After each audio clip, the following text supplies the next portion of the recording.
তাৰ good morning everyone. আজি মই আপোনালোকৰ মাজলৈ লৈ আহিছোঁ এটা ডেইলি ভ্লগ। য়েছ, ছানডে' ভ্লগ হয় এইটো। ষ্টাৰ্ট কৰিছোঁ মই মৰ্ণিঙৰ পৰাই।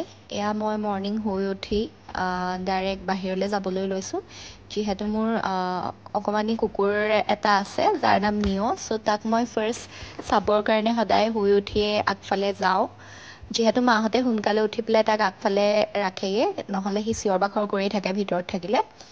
এয়া দেখিছেনে তাৰ মৰম, খুবেই মৰম কৰি দেখাইছে। এতিয়া ৰাতিটো নেদেখে যে, ৰাতিপুৱা এনেকৈ থাকেহি।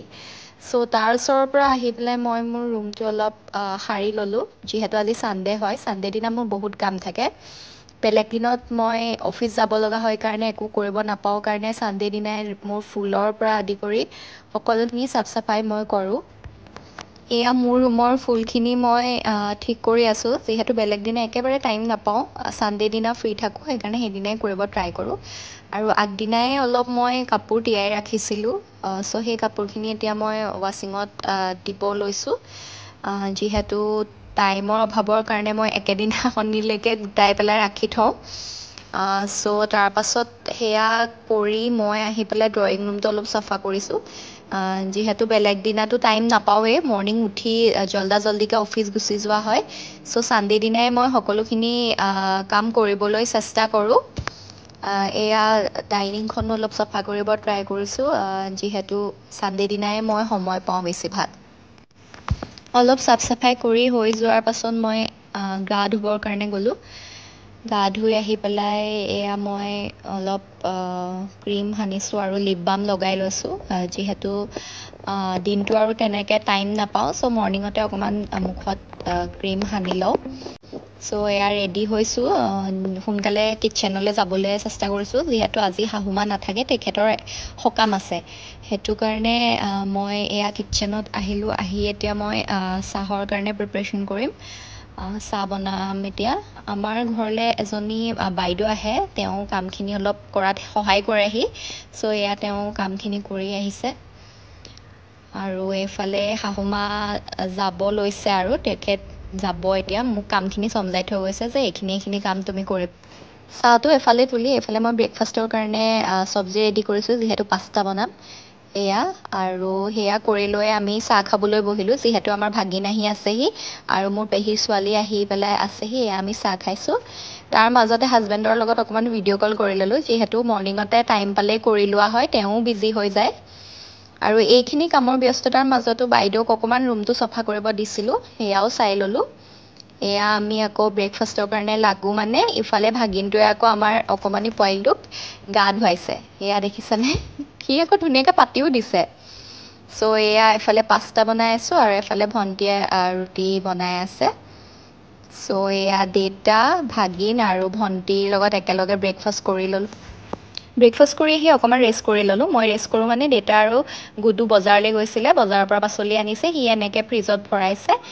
মই লাঞ্চৰ কাৰণে এয়া ৰেডি কৰি আছোঁ। এয়া মই কিটচেনত লাঞ্চৰ কাৰণে সকলোখিনি বনোৱা ষ্টাৰ্ট কৰি দিছোঁ, যিহেতু শাহুমা নাই, অকলে কৰিব লাগিব। কিন্তু আজি ভণ্টি আছিলে সেইকাৰণে তাই মোক সহায় কৰি দিছে। এয়া তাই চালাড কাটিছে আৰু মই এইফালে আকৌ আমাৰ পোৱালিটোৰ খানা ৰেডি কৰি তাক এয়া দিব গৈছোঁ। এয়া দেখিছেনে, খুব ধুনীয়াকৈ শুই আছিলে, কিন্তু খানা দেখি সি আৰু একদম মূৰ চুৰ দাঙি এয়া খাবলৈ আৰম্ভ কৰিলে। এয়া আজিৰ লাঞ্চ আছিলে। লাঞ্চটো আমি সকলোৱে কৰি ল'লোঁ, কিন্তু শাহুমা নাছিলে, আমিকেইটাই কৰি ল'লোঁ। লাঞ্চ কৰি মই পোৱালিটোক অকণমান বাহিৰলৈ লৈ আহিছোঁ, যিহেতু সি বান্ধত থাকিলে বেয়া পায় কাৰণে ভুকি থাকে। এয়া মই লৈ আহিছোঁ। এইজোপা হৈছে আমাৰ ঘৰৰ বগেনভেলিয়া, নতুনকৈ ফুলিছে, যিহেতু হাজবেণ্ডে ৰুইছিলে। খুব ধুনীয়াকৈ ফুলিছে আৰু এইজোপা দেখিলে মনটো সঁচাকৈ ইমানেই ভাল লাগি যায় নহয়। এয়া দেখিছেনে, তাক মই এনেকৈ ফুৰাই আছোঁ আৰু সি মোক কামুৰিব ট্ৰাই কৰি আছে। সকলোখিনি কৰি লৈ এতিয়া ভাবিলোঁ অকণমান শুই লওঁ। অলপ টাইম ৰেষ্ট কৰি ইভিনিং মই 5টামান বজাত উঠিলোঁ। উঠি পেলাই এয়া মই মুখখন ধুই লওঁ বুলি ভাবিলোঁ, যিহেতু ইভিনিং মই শুব নাপাওঁ অফিচ থাকিলে। ছানডে' দিনা অকণমান শুব পাওঁ কাৰণে অকণমান টাইমৰ কাৰণে শুওঁ, আৰু যিহেতু মাইণ্ডটোও ৰিফ্ৰেছ হৈ যায় তেতিয়া।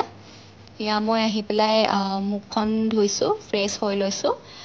ভণ্টি যিহেতু উঠাই নাই, তাই শুয়ে আছে আৰু মই জগোৱাও নাই। মই নিজে আহি পেলাই ফ্ৰেছ হৈ লৈছোঁ, যিহেতু এতিয়া গৈ পেলাই অলপ দেৰি বাহিৰতে বহিম, তেতিয়া মনটোও ভাল লাগে। এয়া ফ্ৰেছ হৈ আহি মই বাৰাণ্ডাত অকলেই অকণমান টাইম বহিছোঁ। সেয়া বহি থাকোঁতে আহিলেই নহয় আমাৰ পোৱালিটো। এয়া দেখিছেনে, তাৰ উৎপাত আৰম্ভ। আৰু তাক দেখাই দেখাই মই চকলেট খাই আছোঁ। যিহেতু ডাক্তৰে মানা কৰিছে ইহঁতক চকলেট দিবৰ কাৰণে, কিন্তু উপায় নাই।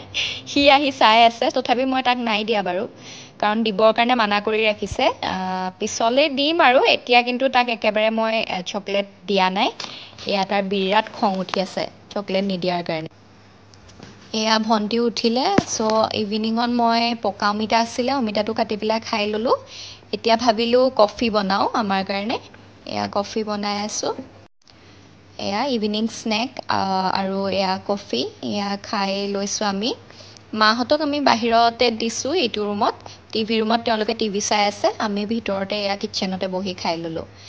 এয়া আকৌ আমি তিনিটা বহি লৈছোঁ MTVত ৰ'ডিছ চাবৰ কাৰণে, যিহেতু মই ছেটাৰডে ছানডে ৰ'ডিছ চাওঁৱেই।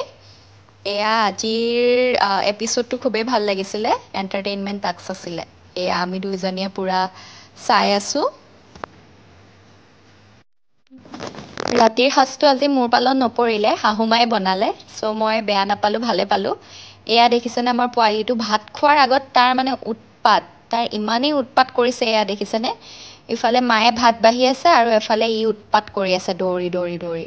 চ' আমি ভাতটো খাই ল'লোঁ। এয়া মই খাই বৈ আজৰি। এয়া আহিছোঁ পোৱালিটোক চাবৰ কাৰণে, সি ধুনীয়াকৈ দেউতাৰ কোচতে বহি আছে আৰামছে। চ' এয়াই আছিলে মোৰ ছানডেৰ ভ্লগ। আজি মই দিনটোত কি কি কৰিলোঁ সেয়া আপোনালোকক দেখাবলৈ চেষ্টা কৰিলোঁ। So' thank you, bye bye, good night.